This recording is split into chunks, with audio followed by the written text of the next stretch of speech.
ഭഗവാൻ ശ്രീകൃഷ്ണൻ രുക്മിണി ദേവിയെ സ്വയംവരം ചെയ്യാൻ പോവുകയാണ്.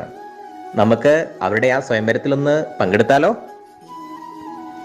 ഭഗവാൻ ശ്രീകൃഷ്ണന്റെ പത്നിയാണ് രുക്മിണി ദേവി.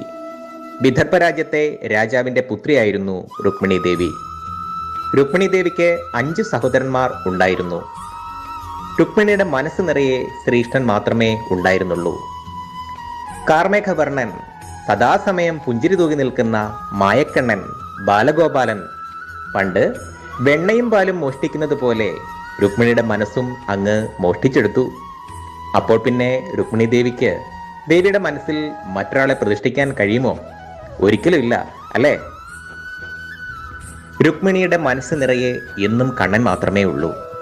അടുത്തുള്ള കാർത്യായനി ക്ഷേത്രത്തിൽ ദിവസവും വന്ന് രുക്മിണി ദേവി പ്രാർത്ഥിക്കുമായിരുന്നു. അതും പ്രാർത്ഥിക്കുന്നതോ മറ്റൊന്നുമല്ല, രുക്മിണി ദേവി കാർത്യായനി അമ്മയോട് പ്രാർത്ഥിക്കുകയാണ്, അമ്മേ ദേവി,